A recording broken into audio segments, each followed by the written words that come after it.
মৰমৰ ছাত্ৰ ছাত্ৰীসকল, তোমালোকৰ প্ৰিয় চেনেল ইংলিছ লাৰ্নিং আছামলৈ মই তোমালোকক স্বাগতম জনাই। আজি মই তোমালোকৰ অহা এইচএছ ফাৰ্ষ্ট ইয়াৰ ফাইনেল এক্সামিনেশ্যনৰ প্ৰস্তুতি হকে ইনভাইৰনমেণ্টেল এডুকেশ্যনৰ এটি ভিডিঅ'লৈ উপস্থিত হৈছোঁ।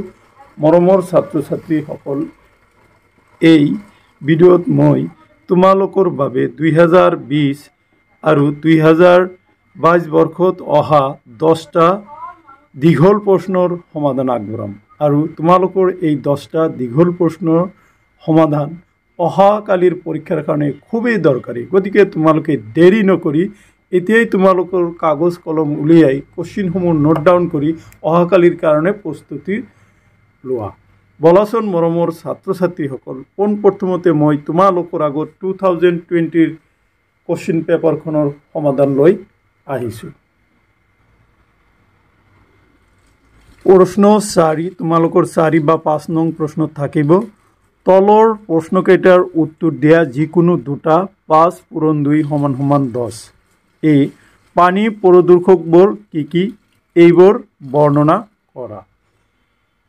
তোমালোকৰ পৰীক্ষাত পানী প্ৰদূষণৰ ঠাইত জল প্ৰদূষণো দিব পাৰে, যিহেতু পানী আৰু জল একে বস্তু। তোমালোকে ইংৰাজীটো চাই ল'বা।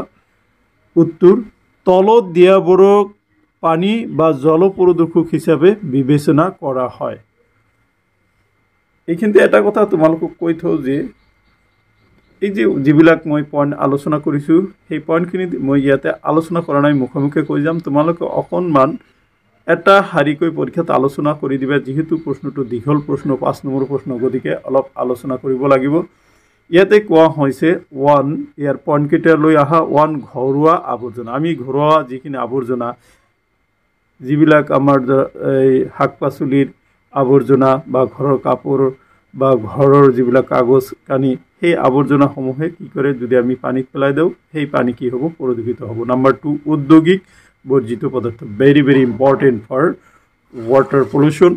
এই উল্লেখযোগ্য কাৰক যে উদ্যোগ ক্ষেত্ৰত বা আমাৰ বিভিন্ন ইণ্ডাষ্ট্ৰীবোৰত বহুতো বৰ্জিত পদাৰ্থ নিৰ্গত হয়, সেইখিনি পানীত পেলাই দিয়াৰ লগে লগে পানী কি হৈ যায়, প্ৰদূষিত হৈ যায়। নাম্বাৰ 3, কৃষি আৱৰ্জনা। আমাৰ কৃষি কাৰ্যত ব্যৱহাৰ কৰা বিভিন্ন ধৰণৰ আৱৰ্জনা, যেনেকুৱা উদ্ভিদৰ যিখিনি ডাল পাত, এইবিলাক যদি আমি পচাই পেলাই বা সেইবিলাক যদি আমি ডাইৰেক্ট পানীত পেলাই দিওঁ, বা ৰাসায়নিক সাৰ, কীটনাশক সাৰ, এইবিলাক যদি পানীৰ লগত পেলাই দিওঁ, সেইখিনি কি হ'ব, পানী প্ৰদূষিত হৈ যাব।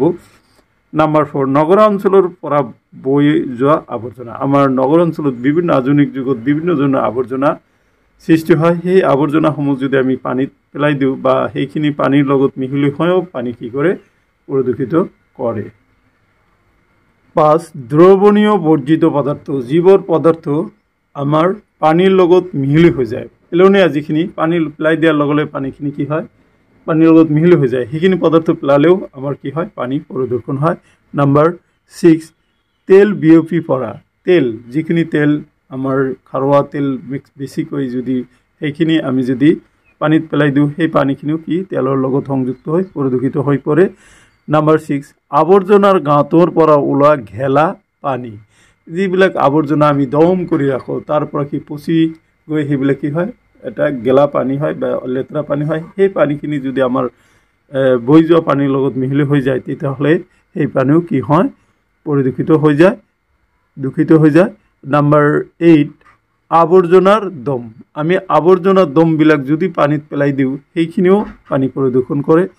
গোটা আৱৰ্জনা, আমাৰ যিখিনি গোটা আৱৰ্জনা দৈনন্দিন কৰ্মৰ ফলত সৃষ্টি হয়, সেই আৱৰ্জনাখিনিও যদি আমি পানীত পেলাই দিওঁ, সেই পানী প্ৰদূষিত হয়।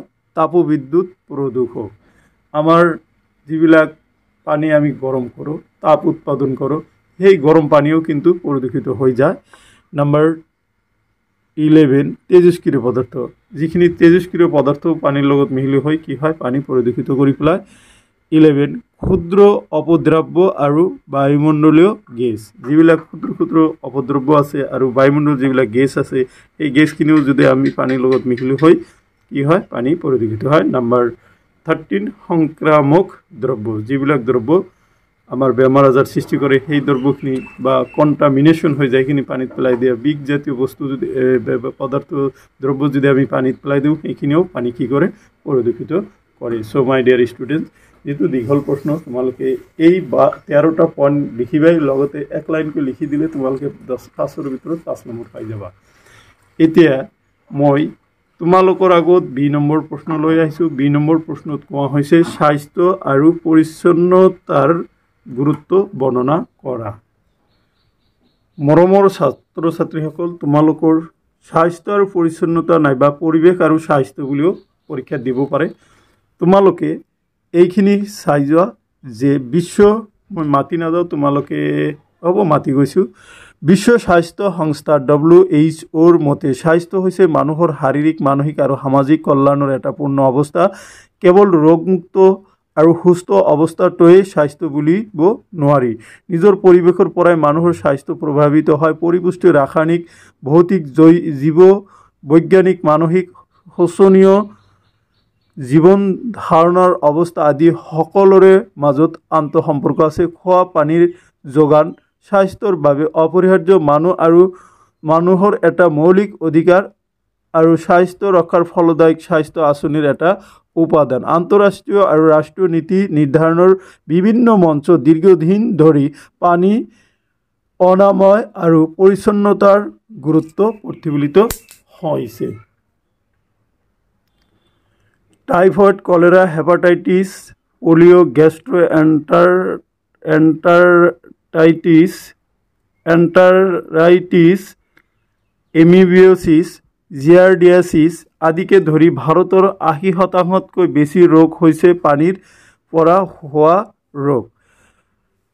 এইখিনিতে তোমালোক কৈ থৈ দিওঁ যে পানীৰ পৰা হোৱা বা দূষিত পানীৰ পৰা হোৱা 3বিধ বা 2বিধ ৰোগৰ নাম দিব পাৰে। এইখিনি তোমালোকে লিখি দিবা।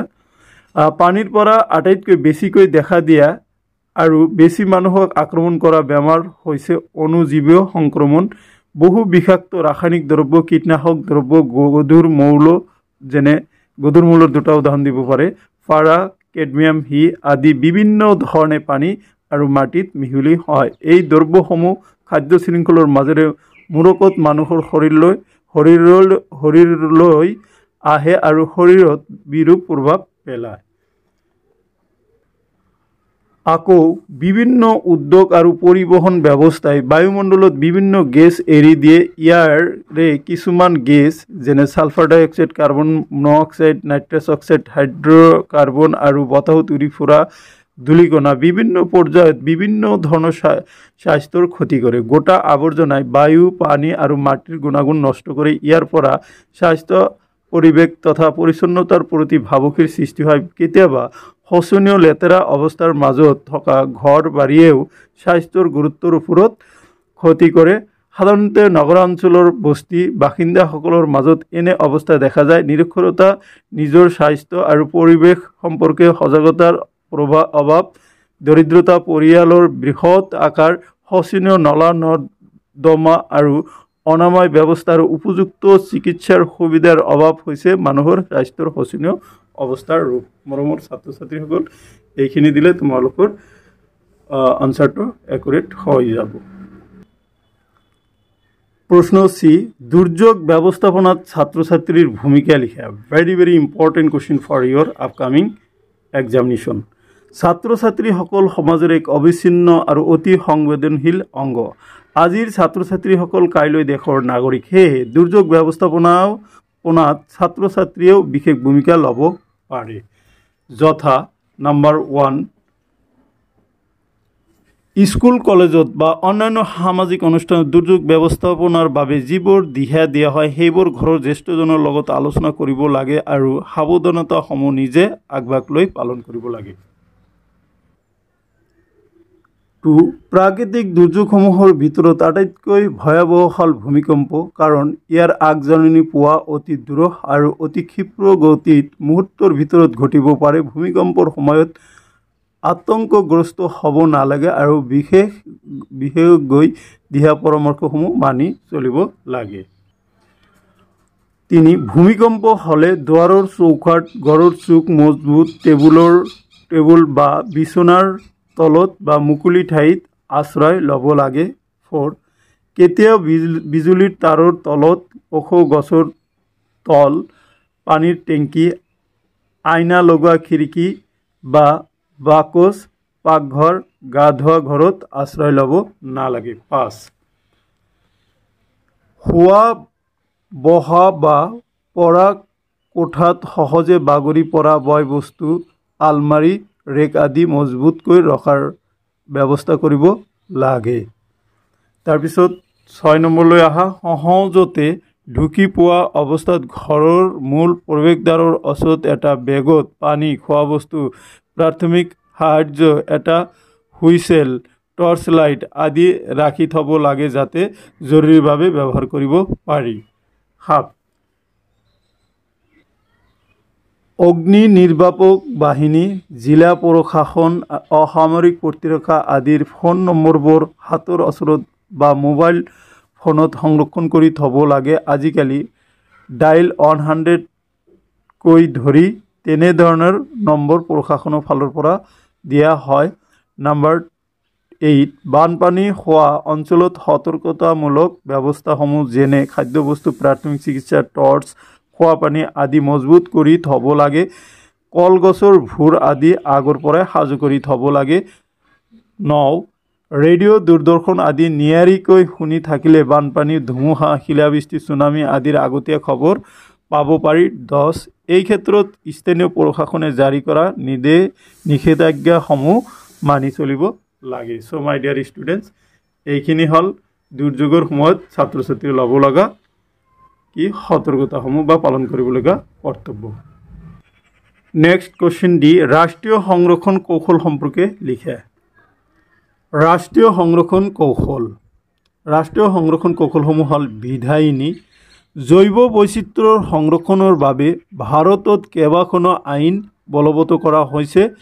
ইয়াৰে কিছুমান আইন হৈছে পৰিৱেশ সুৰক্ষা আইন 1986, কিছুমান বিশেষ এলেকাত ঔদ্যোগিক আৰু অন্যান্য কিছুমান কাম কাজ নিষেধ কৰাকে ধৰি পৰিৱেশক সুৰক্ষা দিবৰ বাবে লোৱা ব্যৱস্থাৰ লগত এই আইন জড়িত। এই আইনখন ক্ষতিকাৰক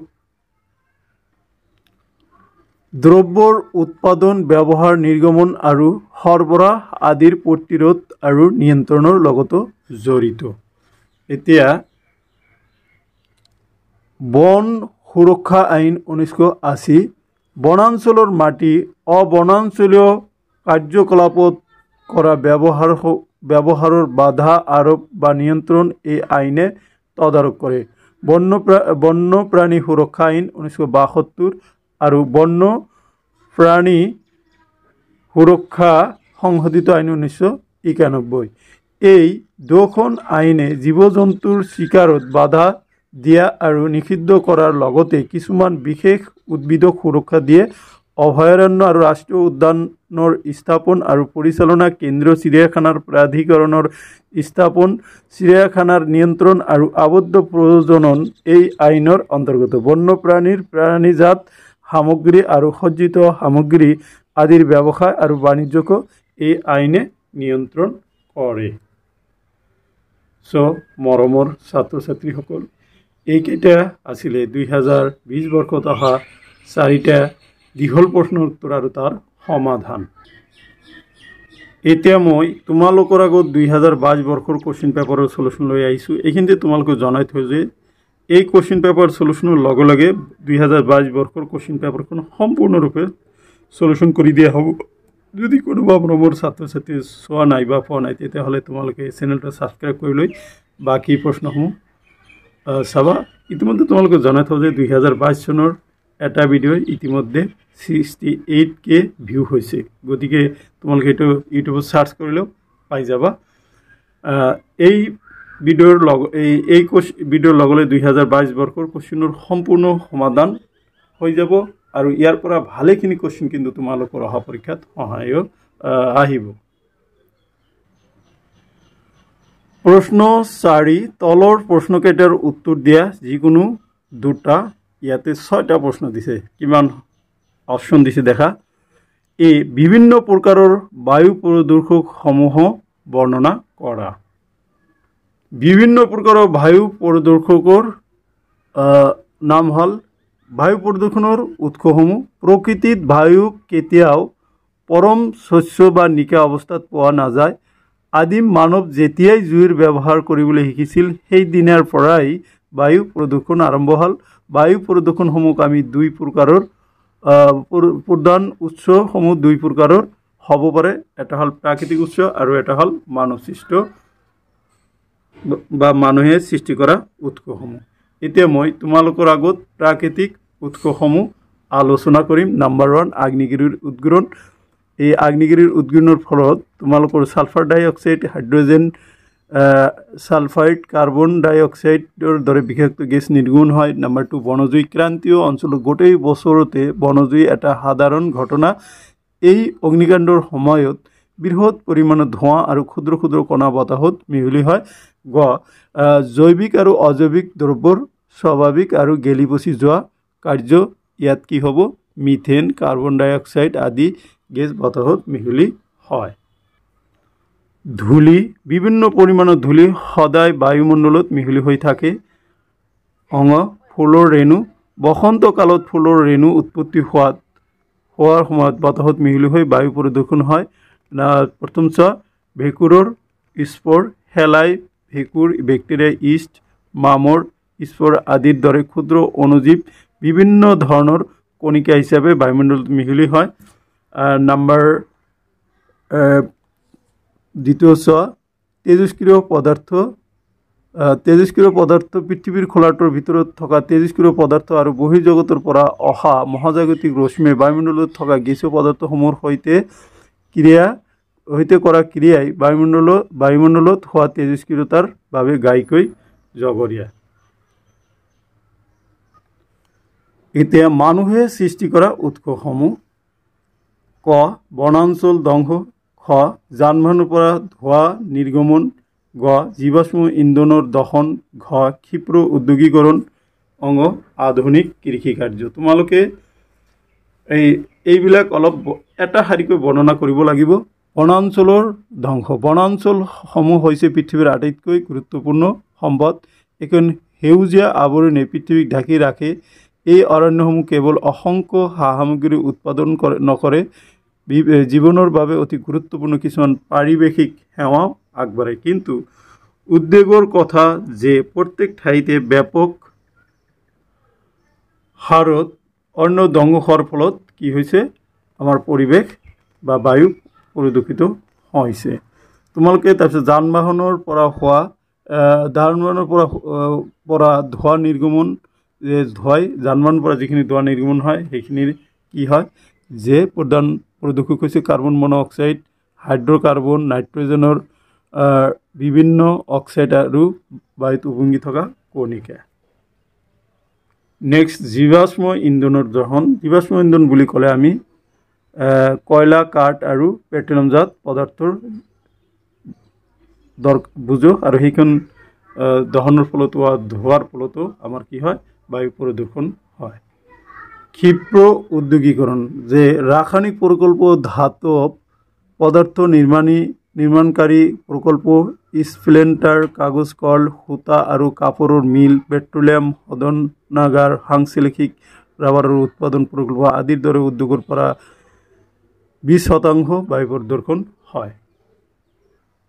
বি নম্বৰ স্বাস্থ্য আৰু পৰিচ্ছন্নতাৰ কেইটামান গুৰুত্ব অলৰেডি আগৰ ভিডিঅ'ত আলোচনা কৰা হৈছে। চি নম্বৰলৈ আহা। গোলকীয় উষ্ণায়ন বুলিলে কি বুজা? ইয়াৰ দুটা প্ৰতিফলন উল্লেখ কৰা। গোলকীয় উষ্ণায়ন মানুহৰ দ্বাৰা জীৱাশ্ম ইন্ধনৰ দহনৰ ফলত উৎপন্ন হোৱা সেউজ গৃহ গেছসমূহে এখন আৱৰণি সৃষ্টি কৰি উষ্ণতা বৃদ্ধি কৰা পৰিঘটনাটোকে গোলকীয় উষ্ণায়ন বলে। গোলকীয় উষ্ণায়নৰ প্ৰতিফলন। ভূপৃষ্ঠৰ গড় উষ্ণতা 15 ডিগ্ৰী চেণ্টিগ্ৰেড উষ্ণ হৈ থাকে। এই উষ্ণতা জীৱ জগতৰ বাবে অনুকূল। কিন্তু যেতিয়া গোলকীয় উষ্ণায়ন হ'ব সেইটো কি হ'ব?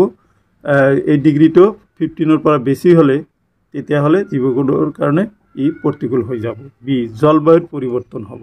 এই জলবায়ুৰ পৰিৱৰ্তনৰ ফলত আমি নিশ্চয় জানো যে জলবায়ু পৰিৱৰ্তনৰ ফলত অৱতৰত বৰষুণ, গৰমৰ দিনত বেছিকৈ গৰম, কেতিয়াবা ঠাণ্ডাৰ দিনত গৰম নহয়। এই যে যিবিলাক পৰিৱৰ্তন আহিব এইবিলাক আমাৰ জীৱকুলৰ বাবে খুবেই ক্ষতিকাৰক হৈ উঠিব। তাৰপিছত গৱেষণাৰ পৰা দেখা গৈছে যে মেৰু অঞ্চলত প্ৰভাৱ বেছিকৈ পৰি ইয়াৰ বৰফবোৰ গলিব, আৰু যেতিয়া মেৰু অঞ্চলত বেছিকৈ বৰফ গলি যেতিয়া সাগৰৰ পৃষ্ঠ উচ্চ হৈ যাব, তেতিয়া বহুতো ঠাই সাগৰৰ তলত পোত খাই যাব। ইয়াৰ পৰা এটা গৱেষণাৰ পোৱা গৈছে যে যদি আমি গ্লোবাল ৱাৰ্মিংটো আমি যদি কণ্ট্ৰল কৰিব নোৱাৰোঁ, তেতিয়া বাংলাদেশৰ নিম্নাংশ আৰু আইচলেণ্ডৰ দৰে কিছুমান ঠাই ইতিমধ্যেই কি বৰফৰ তলত দুখন গাঁও বুৰ গৈছে। তোমালোকে ডি নম্বৰলৈ আহা। ভাৰতৰ উত্তৰ পূৰ্বাঞ্চলৰ বনাঞ্চল ধ্বংসৰ প্ৰধান কাৰণসমূহ কি কি? ই নম্বৰ দুৰ্যোগ ব্যৱস্থাপনাত ছাত্ৰ ছাত্ৰীৰ ভূমিকা, এইটো অলৰেডি আলোচনা কৰা হৈছে। ৰাষ্ট্ৰীয় সংৰক্ষণ কৌশল সম্পৰ্কে এইটো আলোচনা কৰা হৈছে। এতিয়া মই তোমালোকক ডি নম্বৰৰ আনচাৰটো দিম। ভাৰতৰ উত্তৰ পূৰ্বাঞ্চলৰ বনাঞ্চল ধ্বংসৰ প্ৰধান কাৰণবোৰ কি কি? উত্তৰ পূৰ্বাঞ্চলৰ বনাঞ্চল ধ্বংসৰ প্ৰধান কাৰণ হ'ল নাম্বাৰ 1 কাঠৰ উদ্যোগ, নাম্বাৰ 2 বনাঞ্চল এলেকা কৃষিভূমিলৈ ৰূপান্তৰ, নাম্বাৰ 3 পথ দলং উদ্যোগ আদিৰ আন্তঃগাঁথনি নিৰ্মাণৰ কাৰ্যকলাপ, নাম্বাৰ 4 অবৈধ অনুপ্ৰৱেশকাৰীৰ দ্বাৰা বেদখল, নাম্বাৰ 5 বনজ সম্পদৰ অবৈধ আহৰণ, নাম্বাৰ 6 বনাঞ্চলত বন্য জীৱ জন্তুৰ চোৰাং চিকাৰ। মৰমৰ ছাত্ৰ ছাত্ৰীসকল, এইখিনি আছিলে আজিৰ এই ভিডিঅ'ৰ বিষয়বস্তু। আশা কৰিছোঁ আজিৰ ভিডিঅ'ত আলোচনা কৰা দীঘল প্ৰশ্নসমূহে তোমালোকক অহা পৰীক্ষাত সহায় কৰিব। থেংক ইউ ফৰ ৱাচিং।